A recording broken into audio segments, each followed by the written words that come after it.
السلام علیکم ورحمۃ اللہ وبرکاتہ۔ وعدے کے مطابق میں پھر سے حاضر ہوں آپ لوگوں کے لیے ایک اور اہم ویڈیو کے ساتھ۔ آج کی اس ویڈیو میں آپ کو 50 most important VVI objective question Urdu قواعد سے متعلق بتانے والا ہوں۔ جی ہاں، اس سے پہلے میں آپ کو پارٹ 1 اور پارٹ 2 میں 50 موسٹ امپورٹنٹ آبجیکٹیو کوشچن بتا چکا ہوں۔ امید ہے وہ ساری ویڈیوز آپ دیکھ چکے ہوں گے، لیکن اگر آپ نے نہیں دیکھا ہے تو لنک جو ہے وہ ڈسکرپشن میں موجود ہے، آپ وہاں سے پہلے ان دونوں ویڈیو کو دیکھ لیں، اس کے بعد ہی آج کی یہ جو ویڈیو ہے پارٹ 3 اسے دیکھیں۔ ساتھ ہی اگر یہ ویڈیو آپ کو پسند آتی ہے تو اپنے دوستوں تک بھی ویڈیو کی لنک ضرور شیئر کریں تاکہ وہ بھی اس ویڈیو سے فائدہ اٹھا سکیں۔ تو چلیے اب ہم بغیر وقت ضائع کیے ہوئے ویڈیو شروع کرتے ہیں۔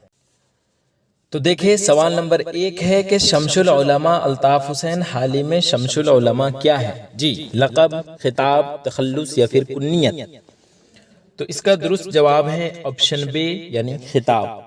خطاب جو سرکار کی طرف سے دیا جاتا ہے اسے ہم کیا کہتے ہیں؟ خطاب کہتے ہیں۔ یعنی خطاب وہ عزت افزائی یا اعزازی کلمہ ہے جو کسی شخصیت کو ان کی خدمات یا مرتبے کی وجہ سے جو ہے وہ دیا جائے، اسے ہم کیا کہتے ہیں؟ خطاب کہتے ہیں۔ یہ عموماً حکومت یا پھر کسی ادارے کی طرف سے جو ہے نا وہ ملتا ہے، تو اس لیے اس کا درست جواب کیا ہے؟ Option B. لقب کسے کہتے ہیں؟ جو عوام کے طرف سے ملے، یعنی لقب وہ نام ہے جو کسی کی خوبی یا صفت کو ظاہر کرتا ہے۔ مثال کے طور پر حضرت خالد بن ولید کا لقب سیف اللہ ہے، اسی طرح مرزا اسد اللہ خان غالب کا مرزا نوشہ ہے، تو یہ سب کیا ہے؟ یہ سب لقب ہے۔ اسی طرح خطاب کا تو میں بتا ہی دیا۔ تخلص یہ شاعر کا شعری نام ہوتا ہے، جیسے الطاف حسین حالی میں حالی کیا ہے؟ تو یہ جو ہے یہ تخلص ہے۔ مرزا اسد اللہ خان غالب میں غالب کیا ہے؟ تو یہ تخلص ہے۔ میر تقی میر کا تخلص کیا ہے؟ تو میر ہے۔ اسی طرح کنیت کیا ہوتا ہے؟ تو کنیت جو ماں باپ کے نام سے، جس میں ماں باپ کا نام شامل ہو، اسے ہم کیا کہتے ہیں؟ کنیت کہتے ہیں۔ اکثر ابو یا پھر ام سے شروع ہوتا ہے، جیسے ابو بکر، ابو ہریرہ، ام المومنین، تو یہ سب کیا ہے؟ کنیت کی مثال ہے۔ تو درست جواب اس کا آپشن بی۔ آگے دیکھیے سوال نمبر 2 میں ہے، میرا بھائی بہادر ہے، اس جملے میں بہادر کیا ہے؟ جی، تو آپشن میں ہے معرفہ، نکرہ، صفت، ضمیر۔ تو اس کا درست جواب کیا ہو جائے گا؟ صفت ہو جائے گا، کیونکہ صفت وہ لفظ جو اسم کی خوبی یا حالت بیان کرے اسے ہم کیا کہتے ہیں؟ صفت کہتے ہیں۔ تو بہادر جو ہے وہ بھائی کی خوبی کو بتا رہا ہے، اس لیے درست جواب صفت ہے۔ اسی طرح جیسے سفید کپڑا، نیک انسان، اس میں صفت کون سا ہے یہ آپ ہمیں کمنٹ میں بتائیں گے۔ آگے دیکھیے سوال نمبر 3، عطا کو فکر ہوئی اس کی سال رحلت کی، اس میں عطا کیا ہے؟ جی، تو عطا کو فکر ہوئی اس کی سال رحلت کی، اس میں عطا کیا ہے؟ تو یہ تخلص ہے۔ عطا کاکوی کا جو ہے وہ عطا جو ہے وہ تخلص ہے۔ نیکسٹ دیکھیے سوال نمبر 4 میں ہے، احمد ذہین لڑکا ہے، اس میں ذہین کیا ہے؟ جی، احمد ذہین لڑکا ہے، اس میں ذہین کیا ہے؟ تو یہ بھی جو ہے وہ صفت ہے، کیونکہ صفت کسے کہتے ہیں؟ جو کسی اسم کی خوبی ظاہر کرے اسے ہم کیا کہتے ہیں؟ صفت کہتے ہیں۔ تو ذہین جو ہے وہ احمد کی خوبی بتا رہا ہے، اس لیے درست جواب کیا ہو جائے گا؟ آپشن جیم، صفت۔ اسی طرح موصوف کسے کہتے ہیں؟ تو جس کی خوبی بتائی جائے، جیسے مثال کے طور پر لڑکا جو ہے یہاں پر احمد ذہین لڑکا ہے، تو یہاں پر جو ہے یہ کیا ہو جائے گا؟ موصوف ہو جائے گا، ہے نا۔ آگے دیکھیے، ذہین لڑکا رہتا ہے یا احمد ذہین لڑکا ہے؟ خیر، آگے دیکھیے سوال نمبر 5، ذیل الفاظ میں اس میں اعلیٰ کی مثال کون سا ہے؟ جی، دستانہ، سجاوٹ، خوبصورت یا پھر کتب خانہ۔ تو اس میں اعلیٰ جو کسی کام کے کرنے کا ذریعہ یا آلہ ہو، یعنی اگر ایک لائن میں بولے تو اوزار جسے کہتے ہیں اسی کو کہتے ہیں اس میں آلہ۔ تو دستانہ جو ہے اس کا درست جواب ہو جائے گا، کیوں؟ کیونکہ یہ ہاتھ کو بچانے اور ڈھانپنے کا یہ ایک آلہ ہے، اس لیے درست جواب جو ہے وہ آپشن الف ہے۔ سجاوٹ یہ اس میں کیفیت ہے، یعنی سجانے کی حالت کو کہتے ہیں۔ خوبصورت یہ تو صفت ہے۔ کتب خانہ یہ مرکب اسم ہے، یعنی کتابوں کا گھر جسے کہتے ہیں اسے کہتے ہیں۔ آگے دیکھیے زہرانہ۔ جی، زہرانہ کا لفظ کس کے لیے استعمال ہوتا ہے؟ صبح کا ناشتہ، دوپہر کا کھانا، رات کا کھانا یا پھر کھانا پکانے والا۔ تو اس کا درست جواب جو ہے نا ظہرانہ، ظہر کی نماز ہم پڑھتے ہیں نا کس ٹائم؟ دوپہر میں پڑھتے ہیں، تو دوپہر کا جو کھانا ہم ظہر کے بعد کھاتے ہیں اسی کو کہتے ہیں۔ تو ظہرانہ لفظ کس کے لیے استعمال ہوتا ہے؟ دوپہر کا کھانا کے لیے۔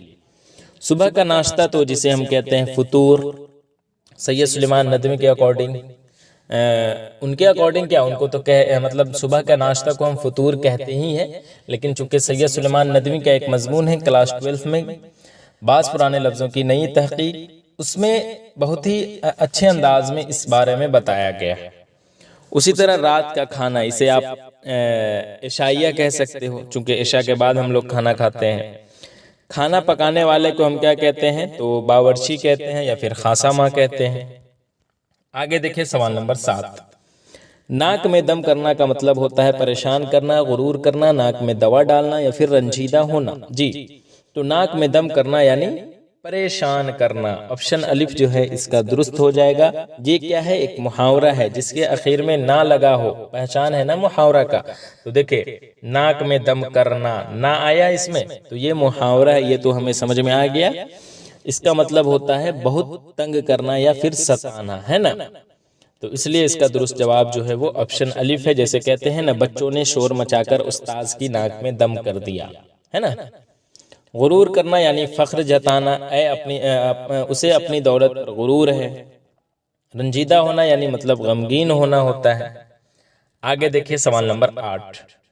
میں آؤں گا کس فعل کی مثال ہے؟ فعل حال، فعل ماضی، فعل مستقبل یا پھر فعل مضارع؟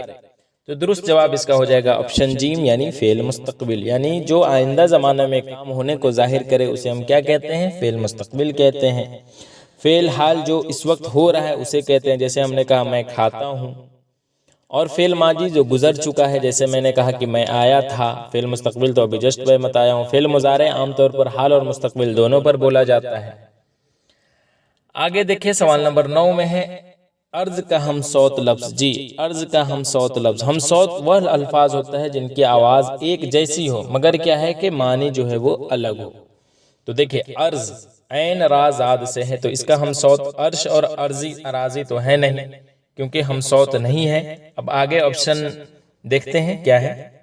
جی دیکھیں آپشن جیم میں آپ دیکھیں عرض، عین سے تھا نا عرض، اس کا ہم صوت پوچھا گیا تھا، تو الف سے جو عرض ہے یہ درست ہو جائے گا۔ کیوں؟ کیونکہ عرض مطلب ہوتا ہے درخواست پیش کرنا، تو اس کا ہم معنی دیکھیں ایک جیسا لکھنے میں ہے، یعنی جس کی آواز ایک جیسی ہو، جیسے ہم عرض کہیں یا پھر عرض کہیں تو آواز ایک جیسی ہے مگر معنی بالکل الگ الگ ہے۔ جیسے عین سے ہم اس کی معنی کی بات کریں تو اس کا مطلب درخواست ہوا، پیش کرنا، اس کو کہتے ہیں، ہے نا؟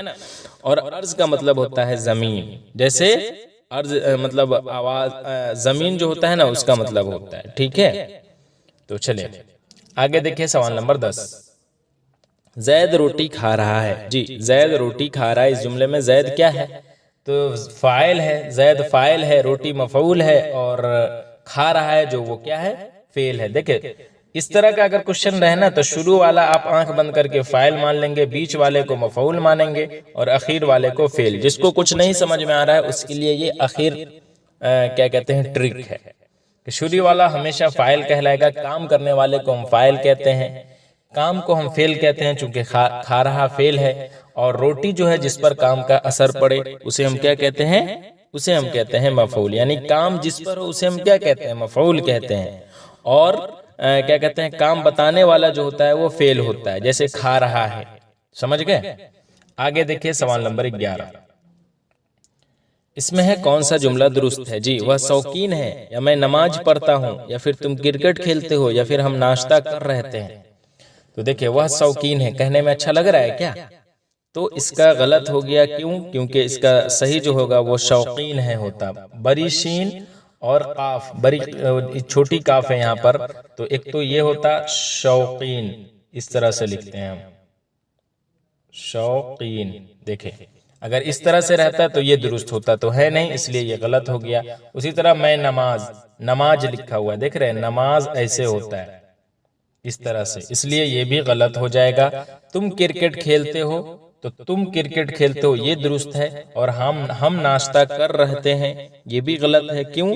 کیونکہ اگر رہتا ہم ناشتہ کر رہے ہیں، جی یہ جو رہتے ہیں نا یہ غلط کر دیا اس جملے کو، تو وہ شوقین ہے میں اسی وجہ سے غلط ہے، میں نماز میں یہ اس کی وجہ سے غلط ہے، لیکن تم کرکٹ کھیلتے ہو یہ درست جملہ ہے، کیونکہ فاعل یہاں پر کیا ہے؟ تم ہے، کرکٹ کھیلتے ہو یہ فعل ہے، اور مفعول جو ہے وہ کرکٹ ہے، یہ درست جواب ہے۔ آگے دیکھیے سوال نمبر 12، کاش کہ وہ آتا کس فعل کی مثال ہے؟ ماضی قریب، ماضی شکیہ، ماضی تمنائی یا پھر ماضی مطلق؟ تو کاش کہ وہ آتا، جی یہ ماضی تمنائی ہے، کیوں؟ کیونکہ ماضی تمنائی وہ ہے جس میں کسی گزرے ہوئے عمل کی تمنا یا خواہش ظاہر ہو، اسے ہم کیا کہتے ہیں؟ ماضی تمنائی کہتے ہیں۔ تو یہاں پر ایک ظاہر ہو رہا ہے نا، گزرے ہوئے کام کی خواہش ہو رہی ہے کہ کاش کہ وہ آتا۔ ماضی قریب جو حال ہی میں ہوا ہو، جیسے ہم نے کہا کہ میں ابھی کھا کر آیا ہوں، تو یہ تو ہوا نہیں۔ ماضی شکیہ جس میں شک پایا جائے، جیسے شاید وہ گیا تھا، تو یہ بھی نہیں ہے۔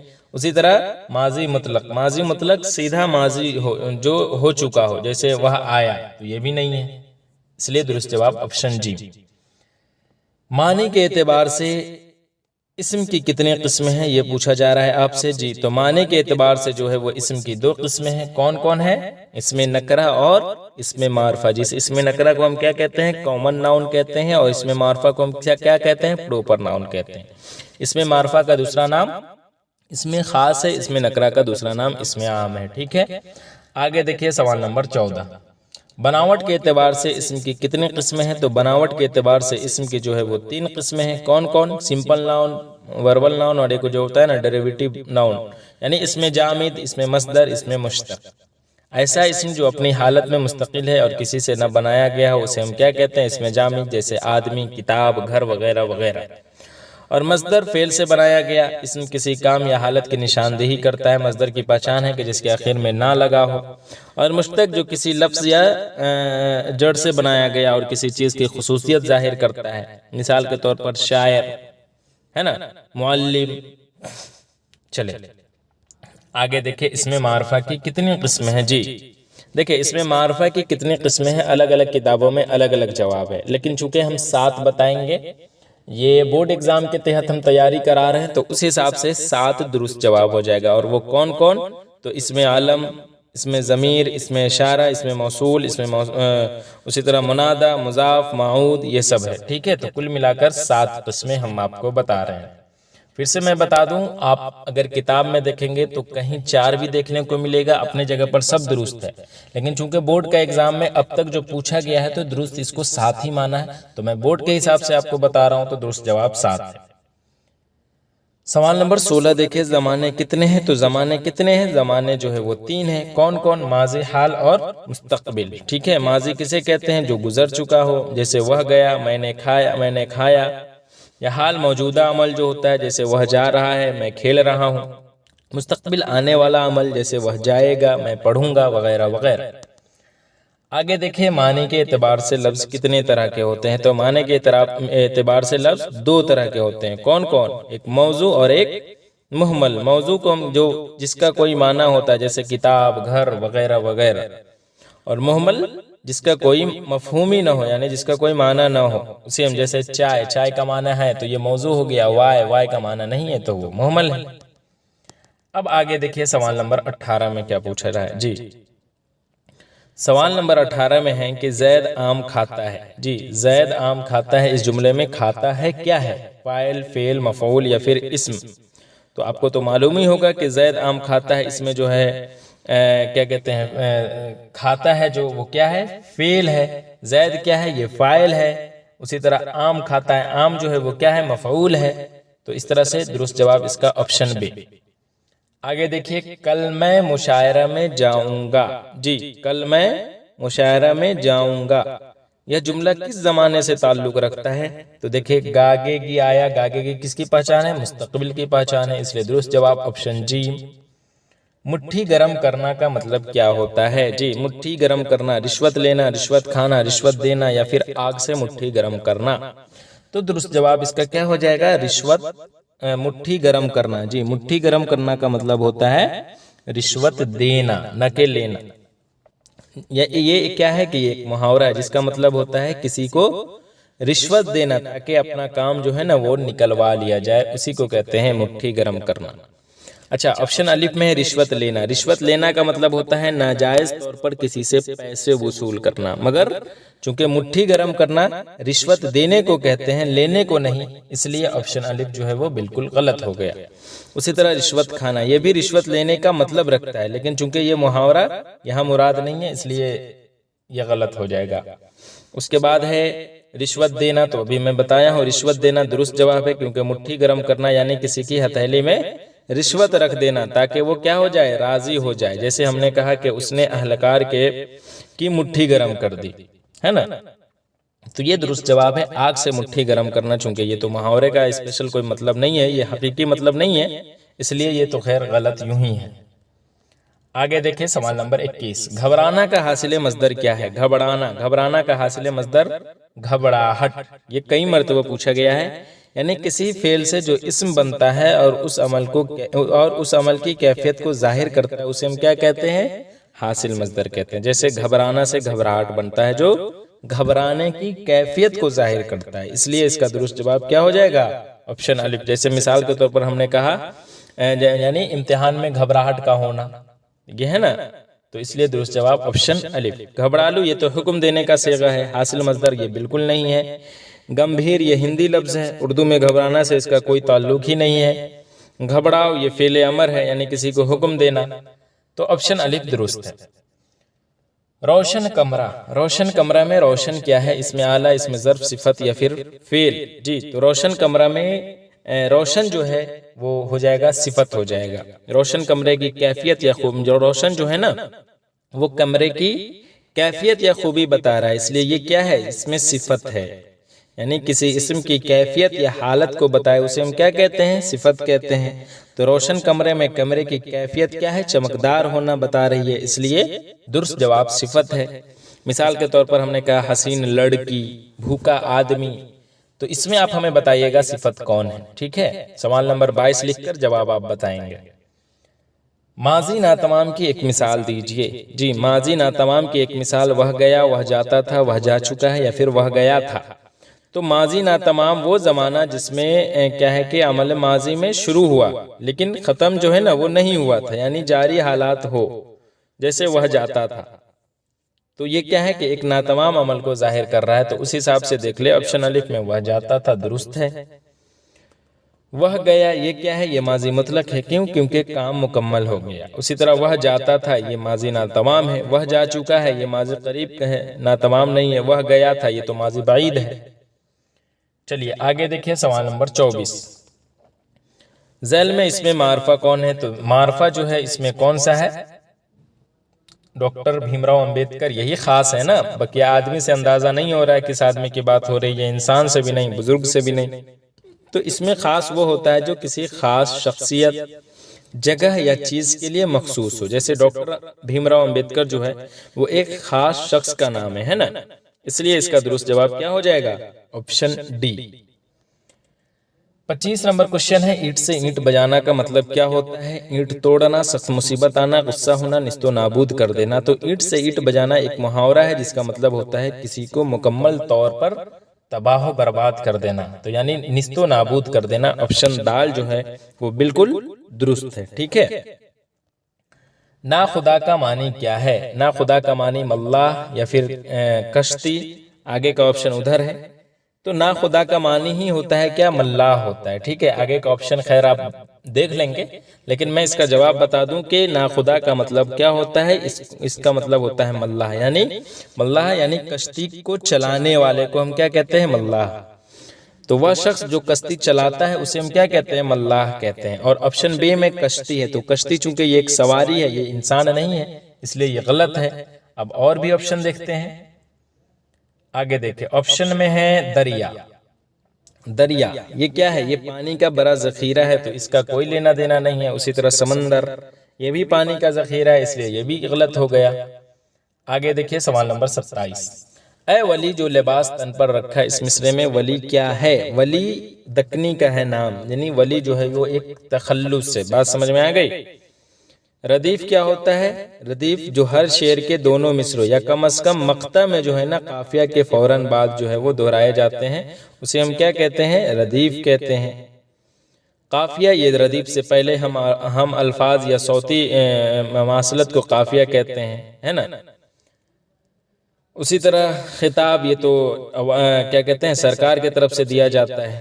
چلے آگے دیکھیں، اصغر کرکٹ کھیل رہا ہے، اس میں اصغر کیا ہے تو یہ فاعل ہے، کرکٹ کیا ہے تو مفعول ہے، کھیل رہا ہے یہ فعل ہو جائے گا۔